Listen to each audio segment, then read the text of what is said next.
তাইওয়ানের রাজধানী তাইপে সকালের ঝকঝকে আকাশ আর ঝলমলে রোদের নিচে হঠাৎ থমকে দাঁড়িয়েছে হাজার হাজার মানুষ। সবার চোখ ওপরের দিকে, ভয়ে আর উত্তেজনায় সবার বুক দুরু দুরু কাঁপছে। তারা দেখছেন এক অবিশ্বাস্য দৃশ্য। কোনো দড়ি নেই, কোনো নিরাপত্তা জাল নেই, এমনকি শরীরের সাথে কোনো সেফটি বেল্টও নেই। শুধু খালি হাতে পৃথিবীর অন্যতম সুউচ্চ ভবন তাইপে 101-এর খাড়া দেয়াল বেয়ে ওপরের দিকে উঠে চলেছেন এক ব্যক্তি। তিনি আর কেউ নন, বিশ্বখ্যাত দুঃসাহসী পর্বতারোহী অ্যালেক্স হরাল্ড। গত রোববার সকালে এক নতুন ইতিহাস গড়লেন 40 বছর বয়সী এই মার্কিন নাগরিক।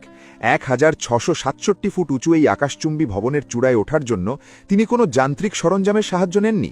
তার সাথে ছিল কেবল এক ব্যাগ চক পাউডার, যা তিনি হাতে মাখছিলেন যাতে ঘামে হাত পিচ্ছিল না হয়ে যায়। একটু ভুল মানেই অবধারিত মৃত্যু। এমন জীবন মরণ ঝুঁকি নিয়েই তিনি একের পর এক ধাপ পার হচ্ছিলেন। নিচে দাঁড়িয়ে থাকা ভক্ত আর উৎসুক জনতার 92 মিনিটের রুদ্ধশ্বাস অপেক্ষার অবসান ঘটিয়ে সকাল 10:43 তিনি ভবনের চূড়ায় পৌঁছান। যখন তিনি একেবারে ওপরে পা রাখলেন, তখন নিচে থাকা হাজার হাজার মানুষের করতালি আর উল্লাসে প্রকম্পিত হয়ে ওঠে পুরো এলাকা।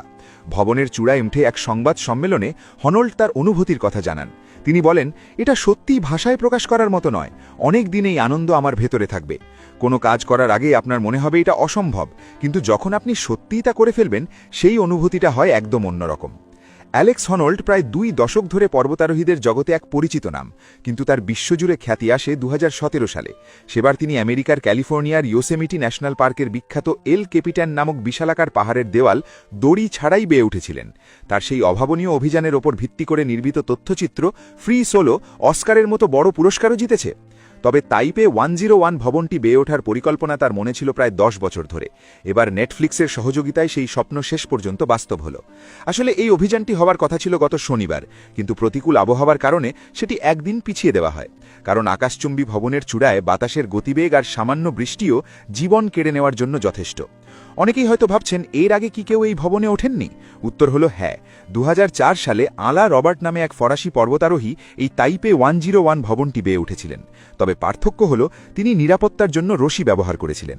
আর হনল্ডের বিশেষত্ব হল তিনি রশি ছাড়াই সম্পূর্ণ ফ্রি বা মুক্তভাবে এই অসম্ভবকে সম্ভব করেছেন। অনেকেই হয়তো প্রশ্ন করেন, কেন মানুষ এমন ঝুঁকি নিয়ে মৃত্যুযাত্রায় সামিল হয়? হনল্ডের মতো মানুষের কাছে এর উত্তর হল নিজের ক্ষমতার সীমানাকে জয় করা। যখন মানুষ তার সমস্ত শক্তি আর মনের একাগ্রতাকে এক বিন্দুতে নিয়ে আসে, তখন কোনো বাধাই আর বাধা থাকে না। 101 তলা ভবনের কাঁচের দেওয়ালে নিজের আঙুলের ছাপ রেখে তিনি এটাই প্রমাণ করলেন যে মানুষের ইচ্ছাশক্তির কাছে পাহাড় কিংবা আকাশচুম্বী ভবন সবই তুচ্ছ। তার এই শ্বাসরুদ্ধকর অভিযানের গল্প আগামী অনেক দিন মানুষের মুখে মুখে ফিরবে। যারা স্বপ্ন দেখতে ভয় পায়, হনল্ডের এই 92 মিনিটের লড়াই তাদের মনে নতুন করে সাহস যোগাবে। জীবন যে কেবল বেঁচে থাকা নয়, বরং প্রতিকূলতাকে জয় করে উপরে ওঠার নাম। তাইপে 101-এর চূড়ায় দাঁড়িয়ে তিনি যেন পৃথিবীকে সেই বার্তাই দিলেন।